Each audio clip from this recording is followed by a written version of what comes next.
Excellencies, distinguished guests, ladies and gentlemen, I am delighted to join all of you this morning for the opening of our 10th World Cities Summit. And let me also extend a very warm welcome to our overseas guests, especially those who are here for the first time. And I hope you also get to enjoy some of the sights and sounds of Singapore beyond this conference venue. We are gathering at a time of profound global change. Geopolitical tensions are rising and the world is becoming increasingly fractured and polarized. At the same time, rapid technological change is creating anxieties for workers and businesses alike. Together, these shifts are reshaping economies and testing societies around the world. The effects are felt by ordinary citizens everywhere. Many worry about jobs, the rising cost of living, and whether their children can have a better future. There is a growing sense of dislocation, a feeling that familiar identities, communities, and ways of life are changing too quickly. The future feels less certain and less secure than it did just a decade ago. And as a result, societies are becoming more polarized and trust in institutions becoming under strain.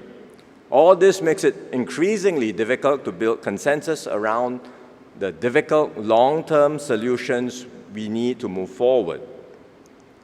Nowhere are these pressures felt more keenly than in our cities. Cities are where people live, work, and interact with one another every day. Cities are where opportunities are created, but also where inequality is often most visible. Demands on housing, transport, and public services are often felt most acutely in cities. They are also amongst the first to experience the effects of climate change and social stress.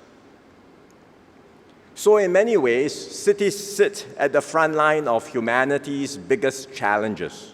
When the world is under strain, cities feel the impact first.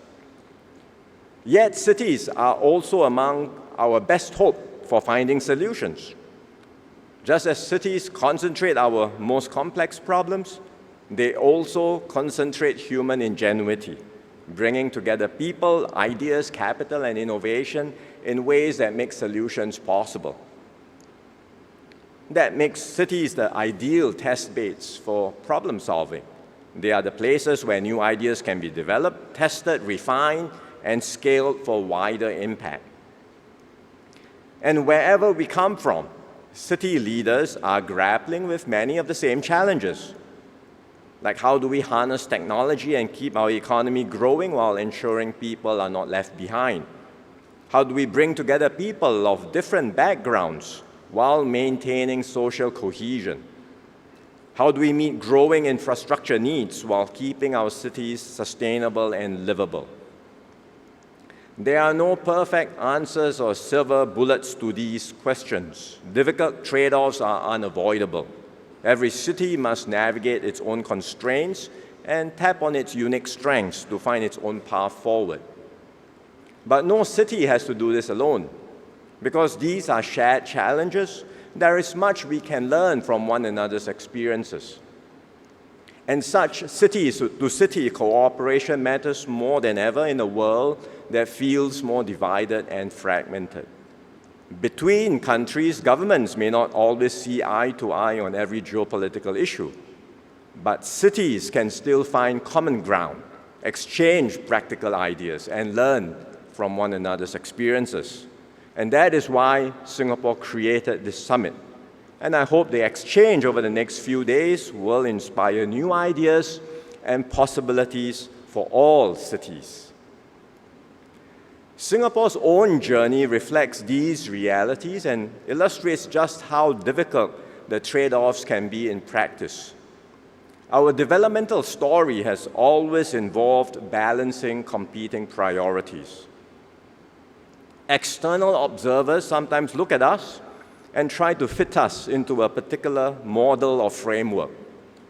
But Singapore often defies easy categorization. For example, Some see that Singapore has been consistently ranked amongst the world's freest economies. Yet they are struck by the active role the government plays across many areas.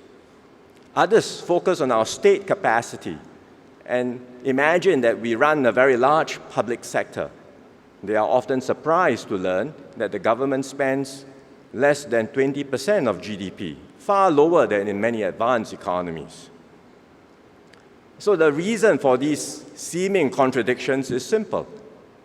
We have never fitted neatly into any single doctrine, model, or label. From the very beginning, we have been guided not by ideology, but by pragmatism.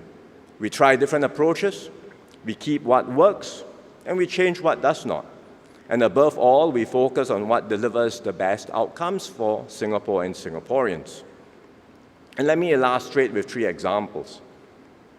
First, we place great emphasis on economic growth because a strong economy is the foundation for stability and for our people to flourish and thrive. But we also recognize that a good life cannot be measured by GDP alone. And that is why, as you heard just now from the Minister, we protect our natural and cultural heritage and dedicate prime land to such spaces, even in a small, land-scarce city. In fact, right in the heart of our city, nearby from this conference venue, on some of our most valuable land, we set aside space for gardens by the bay. And when the 24-kilometer railway that once ran from northern Singapore to our city center was discontinued, we chose to preserve the line as a green corridor. In both cases, we looked beyond purely commercial considerations and took a broader view of value. We chose instead to create public spaces that enhance quality of life, strengthen our connection with nature, and can be enjoyed by generations of Singaporeans. Second, while we believe in the power of markets to allocate resources efficiently, we recognize that markets alone do not always produce the outcomes we want. And so in certain areas, the state takes a more active role. That is the case for housing. From the outset, we decided on a state-led approach to public housing. Today, about 8 in 10 Singaporeans live in public housing flats, and the vast majority own their homes. We ensure a sufficient supply of new flats to meet demand and heavily subsidize them to keep home ownership within reach for Singaporeans. And our objectives go beyond affordability. We also ensure that our public housing estates have an inclusive mix of residents, with Singaporeans of different races and backgrounds living side by side in every block and every precinct. Because we believe a home is not just shelter. It is where communities are built, where neighbors form lasting bonds, and where the social fabric of a city is woven over generations. Third, while Singapore may be associated with active state planning, what is less visible is the emphasis we place on partnerships and ground-up community participation. Take our approach to an aging population. Rather than building exclusive retirement villages for seniors, we are developing what we call age-well neighborhoods, so that older citizens can age in place within their own homes, within their own communities, and still access a wide range of services and support close to home.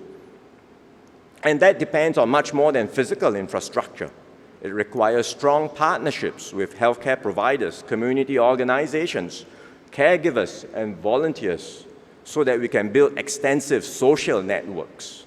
Our aim is to make every neighborhood a place where seniors can remain active, connected, and supported as they age. All of these examples I cited just now reflect a broader philosophy. We do not assume that yesterday's solutions will always work tomorrow. As circumstances change, we continue to learn, adapt, and innovate. Today, a major part of this involves harnessing technology and engineering, not just for convenience, but to strengthen our long-term resilience. And so we are expanding digital services to make everyday life more convenient for our citizens. We are deploying urban solutions to tackle long-term climate threats, from testing new urban cooling and heat mitigation materials to investing heavily in coastal protection to defend our low-lying island against rising sea levels. Ultimately, city planning is not about pursuing a fixed blueprint. It is a continuing process of learning, adapting, and improving. Cities succeed when they remain open to new ideas while staying anchored to enduring principles. Singapore has been fortunate to have many urban leaders who embodied this spirit. One of them, whom perhaps many of you know, was the late Dr. Liu Tai-Ke. He led the planning of many of our new towns and played a key role in shaping our city. After retiring from public service, he continued to share his expertise widely, contributing to urban development in cities around the world. To honor his contributions and legacy, I'm pleased to announce the launch of the Liu Tai-Ke Distinguished Speaker Series. The inaugural session will be held later this year in Singapore, and we hope the series will inspire new generations of urban leaders and carry forward his legacy of thoughtful, people-centered city building. Singapore has found our own way forward, but we know that no city has all the answers. Every city, regardless of its size or stage of development, has experiences that others can learn from. And that is what the Lee Kuan Yew World City Prize seeks to recognize. And this year's laureate, London, offers an outstanding example of how cities can tackle complex challenges and deliver meaningful outcomes for its people. London created the world's largest clean air zone, benefiting some 9 million people. It pursued ambitious projects in transport and social equity. Crucially, its achievements were made possible through close partnerships among government, businesses, and local communities. So congratulations to Mayor Sadiq Khan and London. Well done.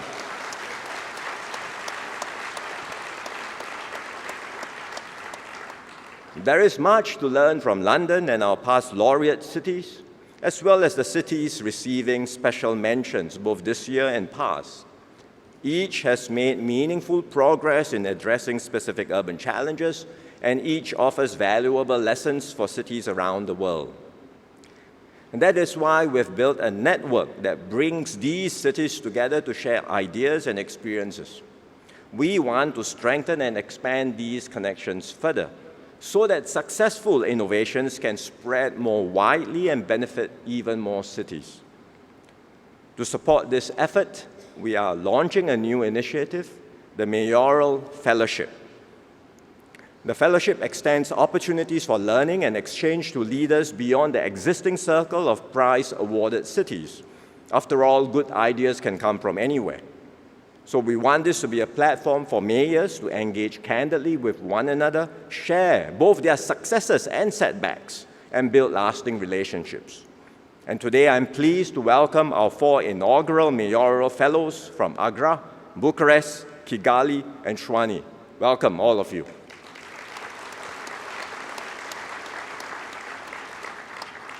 We also welcome as visiting fellows the former mayors of Helsinki and Paris, who bring with them a wealth of experience. And I hope all of these exchanges will spark new ideas, forge enduring partnerships, and strengthen cooperation well beyond this week in Singapore. To conclude, in an increasingly fragmented world, the connections we are building matter more than ever. Cities may differ in size, history, and circumstances, but we all share a common purpose to improve the lives of our residents and build a better future for the people we serve. The challenges we face cannot be solved by any city alone, and Singapore remains committed to playing our part as a connector, bringing together people, ideas, and cities from around the world. And looking around this room, I am encouraged by the diversity of cities represented here and the wealth of experience gathered at this summit. Our challenges may be complex, but they are not insurmountable. If we continue to learn from one another, adapt boldly, and work together, we can build cities that are not only more livable and sustainable, but also more inclusive, resilient, and hopeful. In doing so, our cities can become not just places where challenges are felt most acutely, but places where some of the world's most important solutions are forged. On that note, I wish all of you a fruitful and productive summit. Thank you very much.